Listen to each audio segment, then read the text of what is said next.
Delhi jail रे फांसी देवा आगरू कैदी इरफान रो शेष इच्छा पचरागला।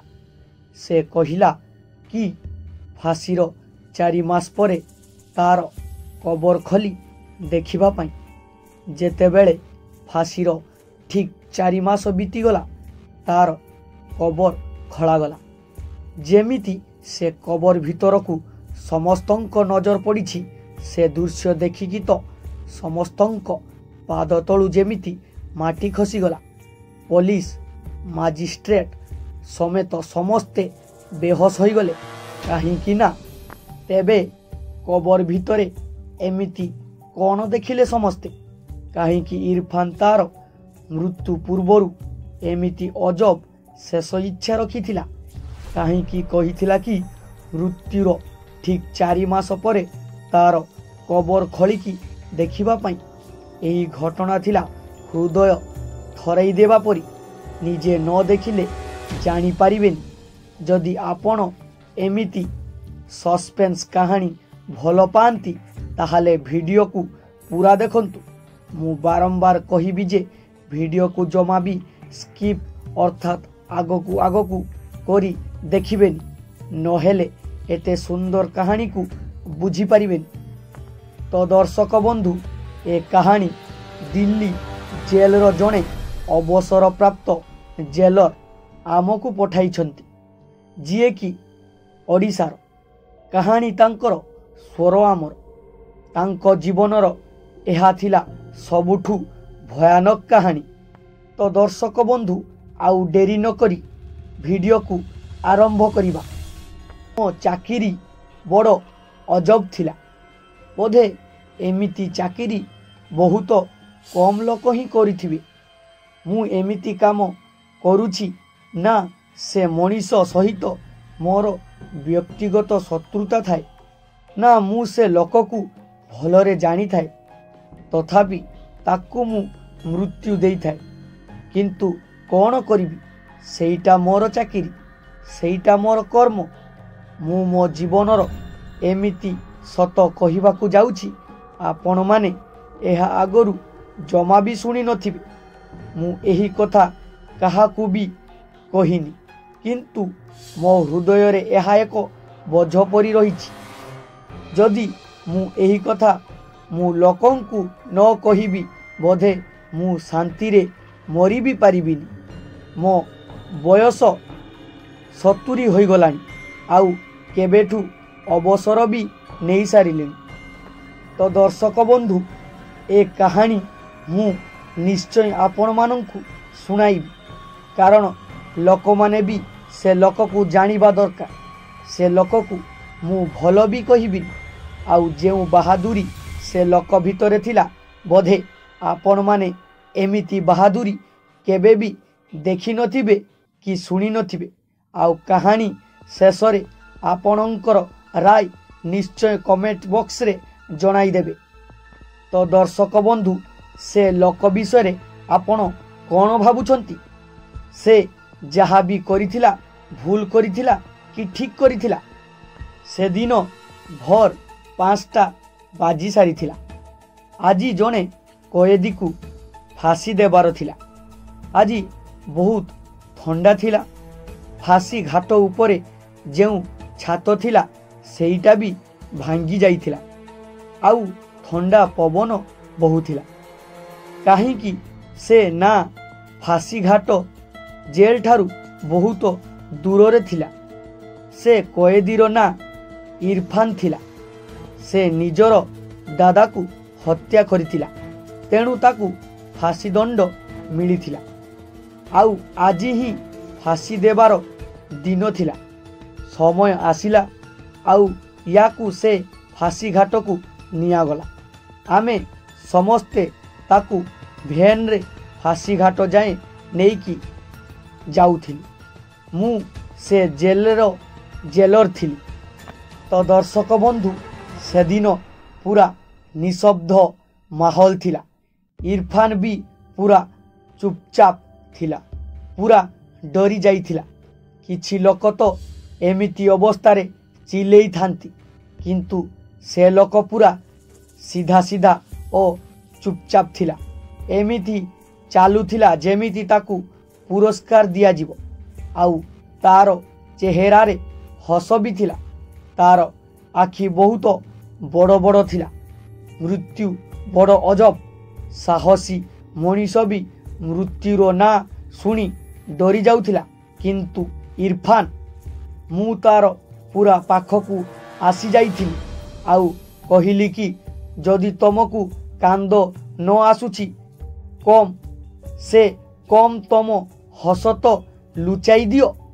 ସେ କହିଲା କି ଯଦି ଆପଣ ମୋ ହସର କାରଣ ଜାଣିବେ ତାହେଲେ ଚକିତ ହୋଇଯିବେ। ମୁଁ ଶୁଣିଛି କି ଏଠାରେ ମୋର ଶେଷ ଇଚ୍ଛା ପଚରାଯିବ। ସେ ଜଣେ ଲମ୍ବା ଚଉଡ଼ା ମଣିଷ ଥିଲା ଆଉ ମିସ୍ତ୍ରୀ କାମ କରୁଥିଲା। ମୁଁ ପଚାରିଲି କି କୁହ ତମ ଶେଷ ଇଚ୍ଛା କ'ଣ? ମୁଁ ଜାଣିଛି କିଛି ଅଜବ ଇଚ୍ଛା ଥିବ ତମର। ଅଧିକାଂଶ ଲୋକ ବହୁତ ସାରା ସ୍ୱାଦିଷ୍ଟ ଖାଦ୍ୟ ଖାଇବା ବା ନିଜ ଲୋକକୁ ଭେଟିବା। କିନ୍ତୁ ଇରଫାନ କାହାକୁ ବି ଭେଟିବା ପାଇଁ ଡାକିନଥିଲା। ଆମେ ତ ଜାଣିଥିଲୁ କି ତାର ଗୋଟିଏ ପରିବାର ଅଛି। କିନ୍ତୁ ଇରଫାନକୁ ଭେଟିବା ପାଇଁ କେହି ବି ଆସିନଥିଲେ। ସେଠୁ ସେ କହିଲା କି ମୋ ଶେଷ ଇଚ୍ଛା କ'ଣ ପୂରଣ କରିପାରିବେ? ମୁଁ ହଁ କଲି। ସେଠୁ ସେ କହିଲା କି ମୋର ଯାହା ଇଚ୍ଛା ଅଛି ଆପଣ ନିଜେ ତାହା ପୂରଣ କରିବେ। ମୁଁ କହିଲି ୟାର ମାନେ? ସେ କହିଲା କି ମୋର ଫାଶୀର ଅର୍ଥାତ୍ ମୃତ୍ୟୁର ଠିକ୍ 4 ମାସ ପରେ ଆପଣ ଯାଇକି ମୋ କବର ନିଶ୍ଚୟ ଖୋଳିବେ ଆଉ ଦେଖିବେ ଭିତରେ କ'ଣ ଅଛି। ମୁଁ କହିଲି କି ଏ କେମିତିକା ଇଚ୍ଛା? ତା ମୁହଁରୁ ଏମିତିକା ଇଚ୍ଛା ଶୁଣିକି ଟିକେ ଆଶ୍ଚର୍ଯ୍ୟ ହୋଇଗଲି ମୁଁ। କିନ୍ତୁ ସେ କହିଲା କି ଏଇଟା ମୋର ଶେଷ ଇଚ୍ଛା ଆଉ ଆପଣ ମୋର ଏ ଶେଷ ଇଚ୍ଛା ପୂରଣ କରିବା ପରେ ମୋତେ କେବେ ବି ଭୁଲି ପାରିବେନି। ମୋ କବର ଖୋଳିବା ପରେ ଆପଣ ଜାଣିପାରିବେ କି ମୁଁ ଏମିତିକା ଶେଷ ଇଚ୍ଛା କାହିଁକି ରଖିଥିଲି। ମୁଁ କହିଲି କି ଠିକ୍ ଅଛି ଆଉ ତାର ଫାଇଲରେ ତାର ଶେଷ ଇଚ୍ଛା ସମ୍ପର୍କରେ ଲେଖିଦେଲି। ଯେହେତୁ ଆମକୁ ତାର ପୁରା ରେକର୍ଡ ଦେଖାଇବାକୁ ପଡ଼ିଥାଏ ତେଣୁ ତାର ସମ୍ପୂର୍ଣ୍ଣ ରେକର୍ଡ ଆମେ ଫାଇଲରେ ଲେଖିକି ରଖୁ। ସେ ଫାଇଲରେ ତାର ଘରର ଠିକଣା ବି ରହିଥିଲା ଆଉ ତା ବିଷୟରେ ଟିକିନିକ କଥା ରହିଥିଲା। ତାପରେ ତାକୁ ଫାଶୀ ଦେଇ ଦିଆଗଲା ଆଉ ସେ ଏ ଦୁନିଆରୁ ଚାଲିଗଲା। ତାର ସବୁ ଜିନିଷକୁ ତା ଘରକୁ ପଠାଇ ଦିଆଗଲା। ସବୁ ପ୍ରକ୍ରିୟା ସରିଯିବା ପରେ ମୁଁ ବି ମୋ କାମରେ ଲାଗିଗଲି। ହେଲେ ସେ ଦିନସାରା ଜେଲ ଭିତରେ ନୀରବତା ଛାଇ ଯାଇଥିଲା। ତାପରେ ସମୟ ବିତିବାରେ ଲାଗିଲା। ଏହା ଭିତରେ 2 ମାସ ବିତି ସାରିଥିଲା। ମଝିରେ ମଝିରେ ତା କଥା ମନେ ପଡ଼ୁଥିଲା। ତାର ଅଜବ ଇଚ୍ଛା ବାବଦରେ ମନେ ପଡ଼ିଯାଉଥିଲା। ବାରମ୍ବାର କ୍ୟାଲେଣ୍ଡର ଦେଖୁଥିଲି କି ଆଉ ଭାବୁଥିଲି 4 ମାସ କେବେ ହେବ। ହେଲେ ମନ ଭିତରେ ଗୋଟିଏ କଥା ଆସୁଥିଲା କି ଏମିତିକା ଅଜବ ଇଚ୍ଛା କାହିଁକି ରଖିଥିଲା ସେ? ବୋଧହୁଏ କବର ଭିତରେ କିଛି ଗୁରୁତ୍ୱପୂର୍ଣ୍ଣ କାଗଜପତ୍ର ଫୋପାଡ଼ିଥିବ। ଯାହା ବି ହେଉ ତାର ଇଚ୍ଛାକୁ ପୂରଣ କରିବା ପାଇଁ ସେ ନିଜେ ହିଁ କହିଥିଲା ଆଉ ମୁଁ ବି ସେ କାମ କରିବାକୁ ଚାହୁଁଥିଲି। ଏମିତି 4 ମାସ ହୋଇଗଲା। ସେଦିନ ମୁଁ ତାର କବର ଖୋଳିବାକୁ ବାହାରିଲି। ମୋ ସାଥିରେ ପୁରା ଟିମ୍ ନେଇକି ଗଲି। ମୋ ଭିତରେ ପୁରା ଉତ୍ସାହ ଭରି ଯାଇଥିଲା। କବର ଭିତରୁ ଏମିତି କ'ଣ ମିଳିବ? ଆଉ କାହିଁକି ସେ ଏମିତିକା ଅଜବ ଇଚ୍ଛା ପୂରଣ କରିବା ପାଇଁ କହିଥିଲା? ମାମଲା କ'ଣ? ସେ କ'ଣ ନିଜକୁ ଦୋଷମୁକ୍ତ କରିବା ପାଇଁ ପ୍ରମାଣ ରଖିନି ତ ଆଉ? କିନ୍ତୁ कोर्टे तो से निजे तार दोष मानि नहीं थिला। से तार निजर दादा को बड़ नृसंगतार सह हत्या करिथिला। आउ कोर्टे सबु दोष मानि नहीं थिला। कहिथिला कि जहाँ भी दंड मिलिबो मु मानि नेबी। तार चेहरा एबे भी मोर आखि सामनारे थिला। मो साथी रे आउ 2 जण थिले। कबर खलिबा पई मु निर्देश देली। किछि समय परे जणे मौलवी आसिले। से कहिले कि एमिति करिबा पाप। हा अनुमति रे कबर खलुच बोली पचारिले। सेठू मु कहिली कि मरिबा आगरु इरफान रो शेष इच्छा थिला। तेणु तार अनुमति रे कबर खला जाउछि। मौलवी भी आश्चर्य होई गले कि से केमितिका लोक थिला जिए मरिबा आगरु एमितिका इच्छा रखिथिला। आमे पुलिस बाला थिलु। तेणु मौलवी अधिक किछि पचरा उचरा कलेनी। से भी सेठारे छिड़ा होई देखुथिले। खला चलीथिला। मो भितरे गोटिए प्रकार उत्कंठा बढ़ुथिला। ता कबरे एमिति कौन रहिछि। एमिति कबर खलिले तो बहुत तीव्र गंध बाहरे। काहीकिना मात्र 4 मास होइथिला। किंतु आश्चर्यर कथा थिला कि से कबररु एमिति किछि गंध बाहरु नथिला। मौलवी कहुथिले बोधे भल मनीष थिला। तेणु गंध बाहरुनी। मु भी कहिली कि बोधे एक कथा प्रमाण करिवा पई से तार एही इच्छा रखिथिला। तेबे से केमितिका भल मनीष थिला। काहीं आमे तो केबे ताकू जेल रे नमाज की अन्य धर्मग्रंथ पढ़िबार देखिनु। जेबे कोनोसी कैदी को फांसी दंडादेश दिया जाए से विभिन्न धर्मग्रंथ पढ़िबारे देखा जाए। कथा हेबा भितरे कबर खला सरीगला। एबे कबर रो ढांकुणी खलिबार समय थिला। आउ जेतेबेले ढांकुणी खली दिया गला सामनार से दृश्य देखिकी मो आखि आगरे जेमिति आश्चर्यर छाया खेली जाइथिला। आखि बड़ बड़ होई जाइथिला। सेदिन मोर मो पाद तळु जेमिति माटी खसीगला। तुरंत दौड़िकी दूर को पलई आसिले। समस्ते आश्चर्य होई गले। मौलवी साहेब निज कानरे हाथ देदेले। मोते तांको घर को जीवार थिला। ता घर खोजिबा पई टिके असुविधा हेला। कारण तार घर पूरा छोट थिला। जेबे घर को गली बहुत आश्चर्य होई गली। घर भी पूरा खराब अवस्था थिला। घर आगरे गोटिए फटा आउ मैला परदा लगी थिला। मु कबाट ठक ठक कली। भितरु जड़े बुढ़ी लोकर स्वर सुबिला। पचारुथिला किए। मु बुझी पारु नथिली कि कौन कहिबी। सेठू कहिली कि माउसी मु जिए भी आसीच भितर को आस। सेतेबेले मु घर भितर को गली। सामनारे थिबा दृश्य देखिकी आश्चर्य होई गली। बोधे से घरे 2टी रूम थिला। गोटिए छोट अन्यटी बड़।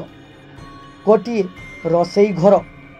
घरे भी अजब गंध बाहरुथिला।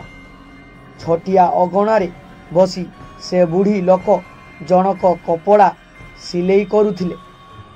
मते देखिकी पचारिले कि काहाकू देखा करिबा को आसीछ। मु कहिली कि मो ना रणजीत महापात्र।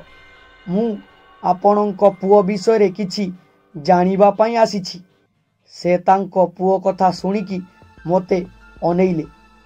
कहिले कि 4 मास परे आजी किए जणे प्रथम थर ता विषय रे पचारिबा को आसीछि। नहेले जिए भी आसुथिला अफसोस करिकी जाउथिला। मु कहिली कि जानिछि कि से ए दुनिया रे नाही बोली। किंतु मते तांको विषय रे किछि जानिबा दरकार। सेठू तांको माँ कहिले कि ତା ବିଷୟରେ କହିବାକୁ ମୁଁ କାହିଁକି ଡରିବି? ମୋତେ ତ ଭଲ ଲାଗେ ଯିଏ ତା ବିଷୟରେ ପଚାରେ। ନା ସେ ଏ ଦୁନିଆରେ ଅଛି ନା ତାର ସ୍ମୃତି। ମୁଁ ଟିକେ ନଜର ବୁଲେଇଲି ତ କବାଟ ଫାଙ୍କରୁ ଜଣେ ସ୍ତ୍ରୀ ଲୋକ ଲୁଚିକି ମୋତେ ଦେଖୁଥିଲେ। ବୋଧେ ତାଙ୍କ ବୟସ 20ରୁ 25 ବର୍ଷ ଥିଲା ଆଉ ସେ ବିବାହିତା ଲାଗୁଥିଲେ। ଏକ ଛୋଟିଆ ଚେୟାର ବି ରହିଥିଲା। ଲାଗୁଥିଲା କି ଛୋଟ ପିଲା ବି ଥିବେ। ଯଦି ଛୋଟ ପିଲା ଥାନ୍ତି ତାହେଲେ ସେ ପିଲା କାହାର? ଆଉ ଇରଫାନର ତ ନୁହେଁ। ସେ ସ୍ତ୍ରୀ ଲୋକ ମୋତେ ଦେଖିଲା ବେଳକୁ ମୋ ନଜର ବି ପଡ଼ିଗଲା ତା ଉପରେ ଓ ସେ ମୋତେ ଦେଖି ଲୁଚିଗଲା। ଏକଥା ସେ ବୁଢ଼ୀ ମା ଦେଖି ନେଇଥିଲେ ଆଉ କହିଲେ କି ସେ ଇରଫାନର ବିବି। ଆଉ ସେ ଅଜଣା ଲୋକ ସହିତ ବେଶୀ କଥା ହୁଏନି। ତା ଦେହ ବି ଭଲ ନାହିଁ। ସବୁବେଳେ ଚିନ୍ତାରେ ରହୁଛି। ଏଥିପାଇଁ ମୋତେ ବି ଚିନ୍ତା ମାଡ଼ି ବସୁଛି। ସେଠୁ ମୁଁ ପଚାରିଲି କି କହିପାରିବେ କି ଇରଫାନ ଏମିତି କାହିଁକି କରିଥିଲା ଆଉ ସେ କେମିତିକା ମଣିଷ ଥିଲେ? ସେଠୁ ତାଙ୍କ ମା କହିଲେ କି ଏହା ପଛରେ ବହୁତ ବଡ଼ କାହାଣୀ ଅଛି। ମୁଁ କହିଲି କି ସେ କାହାଣୀ ଶୁଣିବା ପାଇଁ ମୁଁ ଆସିଛି। ସେଠୁ ସେ ସବୁ କଥା କହିବାରେ ଲାଗିଲେ। କହିଲେ କି ମୋ ପୁଅ ବହୁତ ବୁଝିବା ସୁଝିବା ପିଲା ଥିଲା। ସେ ସାଧାରଣ ପିଲା ନଥିଲା। ମୁଁ ପଚାରିଲି କି ସାଧାରଣ ପିଲା ନଥିଲା ମାନେ? ସେ କହିଲେ କି ଆମେମାନେ ଯେମିତି ସାଧାରଣ ଲୋକ କିନ୍ତୁ ସେ ସେମିତି ନଥିଲା। ସେ ଆମମାନଙ୍କ ଠାରୁ ଟିକିଏ ଅଲଗା ଥିଲା। ସେ ପଞ୍ଚମ ପଢ଼ୁଥିବା ସମୟର କଥା। ପଞ୍ଚମରେ ପଢ଼ୁଥିବା ବେଳେ ଷଷ୍ଠ କ୍ଲାସର ସବୁ ପେପର ପୁରା କରିଦେଇଥିଲା। ତା କ୍ଲାସ୍ ଟିଚର ମୋତେ ଡାକିକି ବହୁତ କିଛି ଜାଣିବା ପାଇଁ ଚେଷ୍ଟା କରିଥିଲେ ଆଉ ମୋ ପୁଅକୁ 2ଟି କ୍ଲାସ୍ ଆଗକୁ କରେଇ ଦେଇଥିଲେ। ସେ ତ ଭଲ ପଢ଼ୁଥିଲା କିନ୍ତୁ ମୋ ପାଖରେ କିଛି ସମ୍ବଳ ନଥିବାରୁ ସେ ଆଉ ପଢ଼ିପାରିଲାନି। ସବୁ କିଛି ଶିଖିବା ପାଇଁ ତାର ବହୁତ ଇଚ୍ଛା ରହୁଥିଲା। ତାପରେ ସେ ଘରର ସ୍ଥିତି ପାଇଁ ରାଜମିସ୍ତ୍ରୀ କାମ ଶିଖିବା ଆରମ୍ଭ କରିଦେଲା। ଛୋଟ ଛୋଟ ଜାଗାରେ ସେ ଭଲ ଘର ତିଆରି କରିଦେଉଥିଲା। ମୋ ପୁଅ ବହୁତ ଚାଲାକ ଥିଲା। ଯେଉଁ କାମକୁ ଥରେ ଦେଖିଦେଉଥିଲା ଖୁବ୍ ଶୀଘ୍ର ଶିଖି ଯାଉଥିଲା। ସେ ଖାଲି ଗୋଟିଏ ନୁହେଁ ବହୁତ କାମରେ ମାହିର ଥିଲା। ଏମିତି କିଛି ବି କାମ ନଥିଲା ଯାହାକୁ ସେ କରିପାରୁନଥିଲା। ମୁଁ ବୁଝିପାରିଥିଲି ବୁଢ଼ୀ ମା କ'ଣ କହିବାକୁ ଚାହୁଁଥିଲେ। ଏହାର ମାନେ ଥିଲା ଯେ ଇରଫାନ ପୁରା ଚାଲାକ ଆଉ ବୁଝିବା ସୁଝିବା ଲୋକ ଥିଲେ। ତାଙ୍କୁ ଜେଲରେ ଦେଖିକି ଲାଗୁଥିଲା। ସେଠୁ ତାଙ୍କ ମା କହିଲେ କି ସେ ବହୁତ କମ୍ ବୟସରେ କାମ କରିବା ଆରମ୍ଭ କରିଦେଇଥିଲା ଆଉ ତାପରେ ସେ ଆମକୁ ସେହି ପଇସାରେ ପୋଷିବାକୁ ଲାଗିଲା। ପୁଣି ମୁଁ ତାର ବିବାହ କରାଇଦେଲି। ଆଲ୍ଲା ବି ତାକୁ ଖୁବ୍ ଶୀଘ୍ର ଗୋଟିଏ ପୁଅ ଦେଲେ। କିନ୍ତୁ ସବୁବେଳେ ତା ପାଖରେ ଗୋଟିଏ କାଗଜ ରହୁଥିଲା ଯେଉଁଥିରେ କିଛି ନକ୍ସା ପରି ବନଉଥିଲା।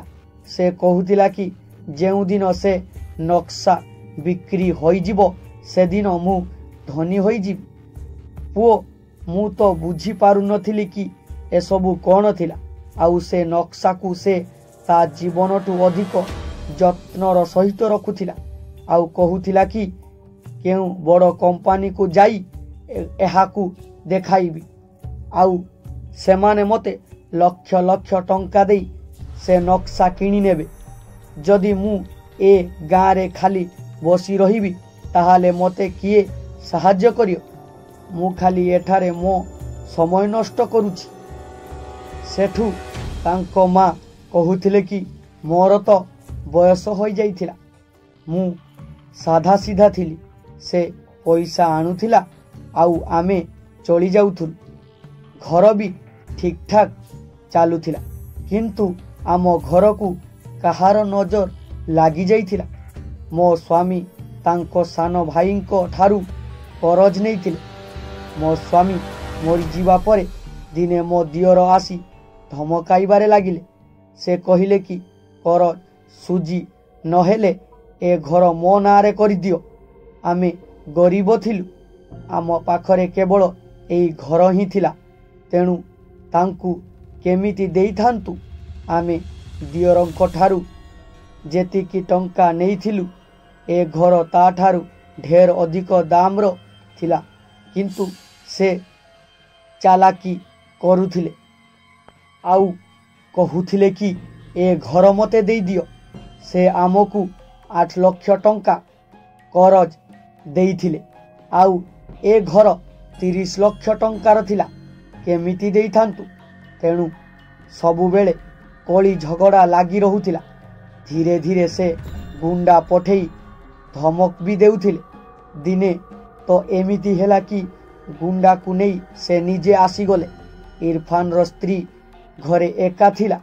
बारंबार से कबाट ठक ठक कला, किंतु कबाट न खोलिबारु कबाट भांगिकी घरे पशिले। घर भितरे सबु भंगारुजा कले। से बिचारी बहुत डरी जाइथिला। से निजकु रूम रे बंद करी देइथिला।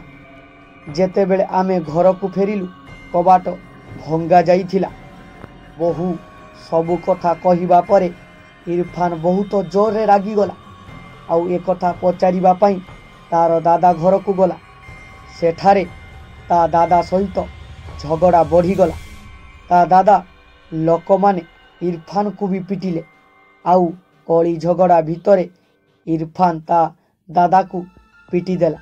अजागारे बाजिबारु से मरीगले।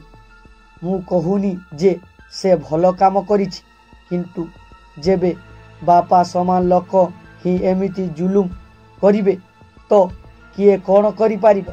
से तो जवान पुओ थिला आउ रक्त गरम।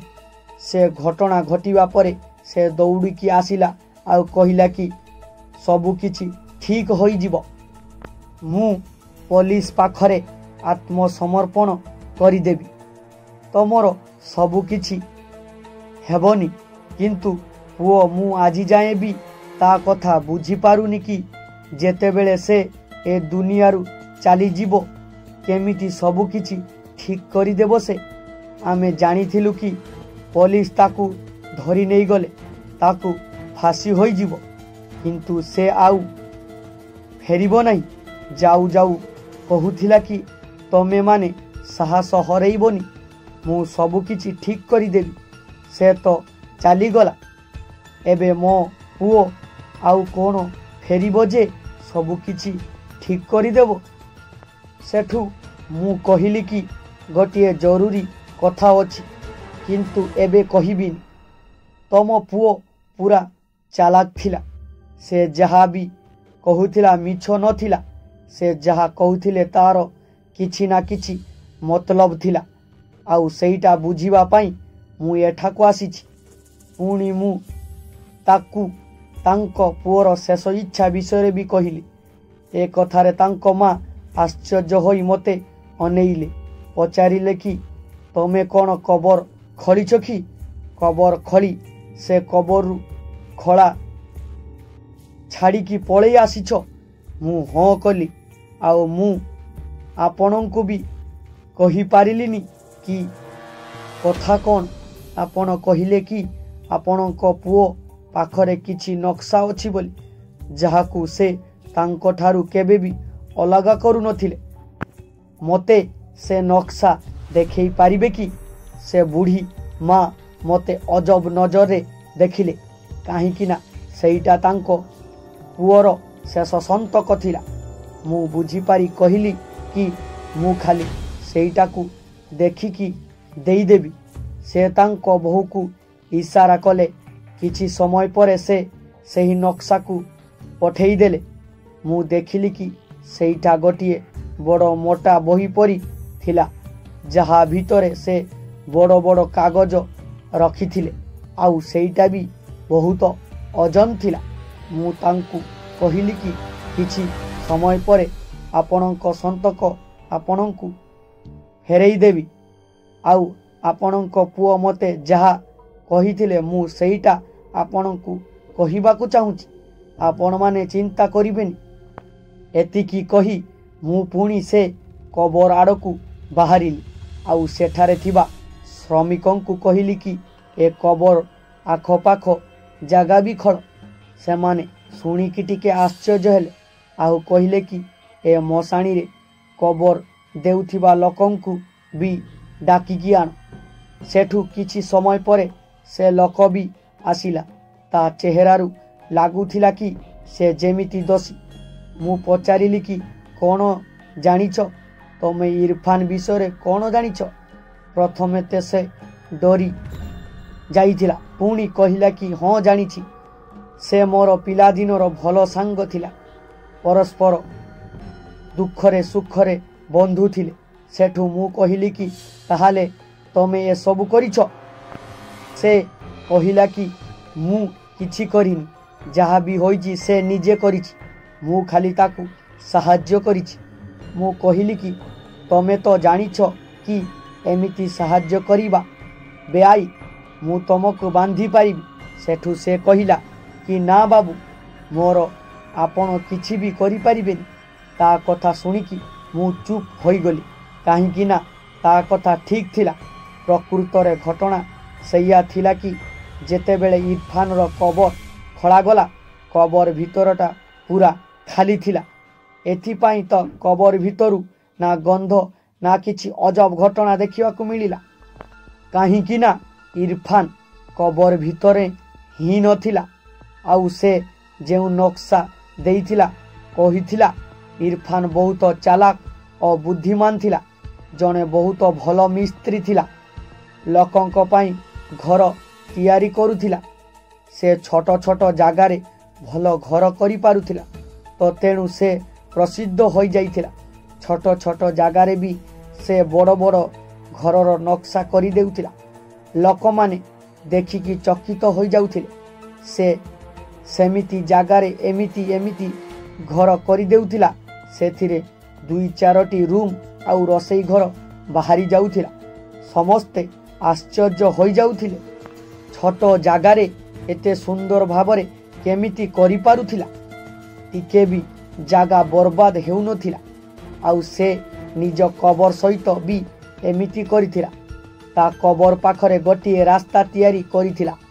ଆଉ ସେ ରାସ୍ତା ବାହାରକୁ ବାହାରିବାର ବାଟ ଥିଲା। ମାନେ ହେଲା ଯେ ଯେତେବେଳେ ଆମେ ତାକୁ କବରରେ ଶୁଆଇଦେଲୁ, ସେ ସେଠାରୁ ବାହାରି ସେ ରାସ୍ତା ଦେଇ ବାହାରକୁ ପଳାଇଥିଲା।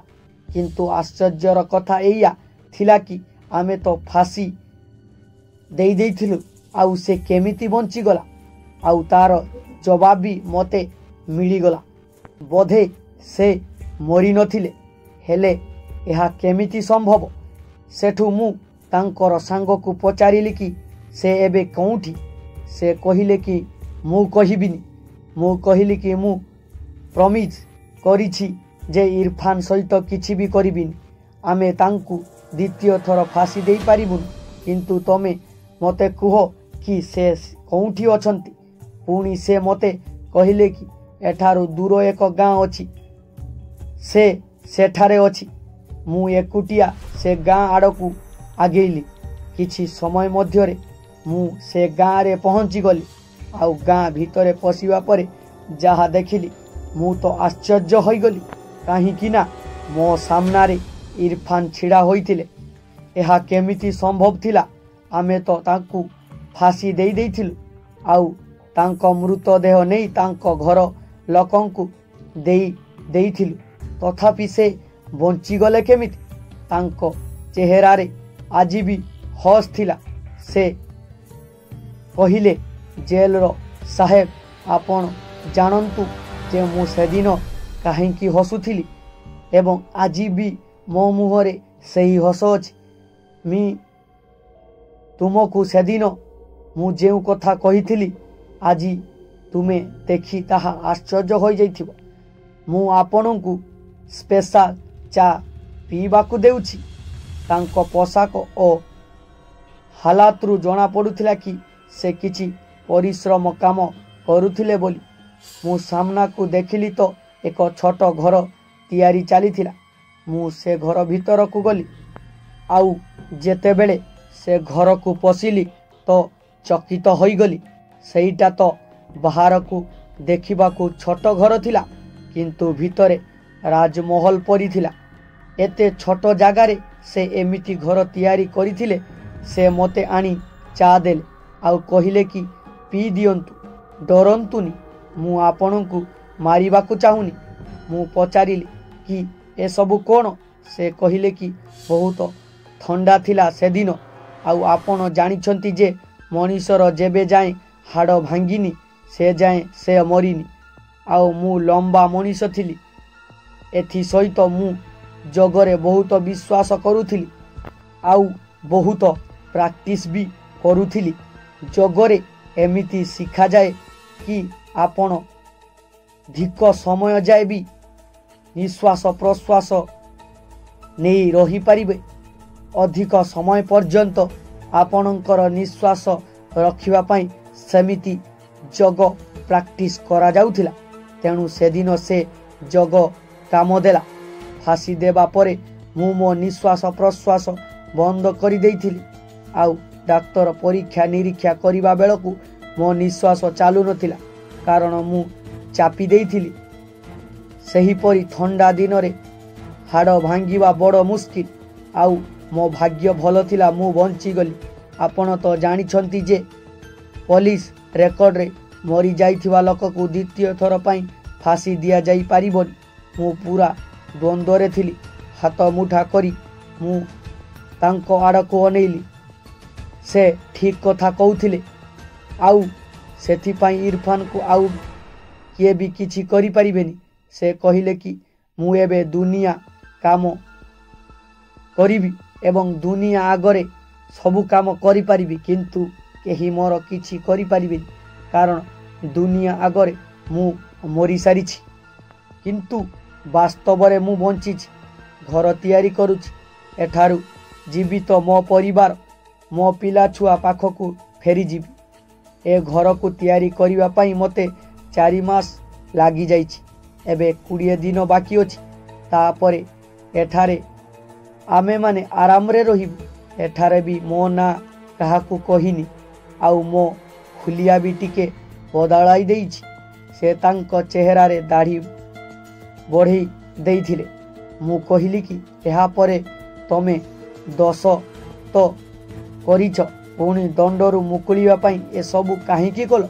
से कहिले कि मु दोष तो करिछि किंतु जाहाकु मारिथिली से भी दोष करिथिले। से भी भल मनीष नथिले। आउ निजको बंचाइबाकु जाई मनीष किछि भी करि पारे। आपण आईन मते किछि भी करि पारिबेनी। हेले तमे मते ए सबु काहीकि कहउछ? तमे तो चुपचाप सेठारु बाहरी जाइथिल आउ एठारे तम जीवन बिताउथिल। से कहिले कि जदि मु आपनकु ए सबु कथा कहि नथांती तो आपण केमिति जानि थांते कि मु किपरि मनीष बोली। से कहिबाकु लागिले एवं हसिबाकु लागिले। मु भी मने मने भाबुथिली कि एमिति मनीष भी दुनिया रे थांती। सेठु कहिली कि तम पई मो पाखरे गोटिए काम अछि। मो सळा बहुत बड़ कंपानी रो मालिक। मु ताकू कहिबी कि तमे सेमिति कामरे माहिर बोली। तापरे मु हळा सहित कथा होई तांकू कामरे लगाई देली। एबे से सेठारे रहउछंती। निज पिला छुआकू सेठारे नै जाइछंती। मु एक कथा भाबुथिली कि जेते बेले तांको मा तांकू देखिबे तांकर कोण हेबो, तांकू केते खुशी अनुभव न हेबो। एइटा मो जीवन रे एक बड़ अजब अंश थिला। तो आपण कुहंतु मु ताकू छाड़ी देई ठीक करिछि ना भूल? आउ से लोक भी आईन को फांकी केते ठीक करिछि?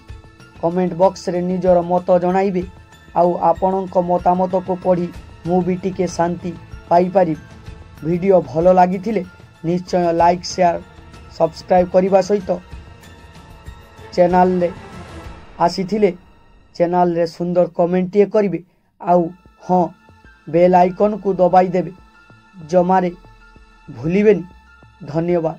तो दर्शक बंधु वीडियो को शेष पर्यंत देखि लोक ही यार संपूर्ण कहानी को भल भाव बुझी पारिथिबे एवं दया परवश होई कहानीटी भल लगी एवं एहीपरि सुंदर सुंदर कहानी गुड़ी को मो चैनल रे सुनिबा को चाहूतिले चैनल को निश्चित सब्सक्राइब करी बेल आइकन को दबाई देबे एवं ऑल नोटिफिकेशन करी देबे जहा फल रे एहीपरि सुंदर सुंदर कहानी गुड़ी को मु जेते बेले भी मो चैनल रे अपलोड करी आपण माने सर्वप्रथमे देखि पारिबे। तो आजिर वीडियो रे एतिकी थिला।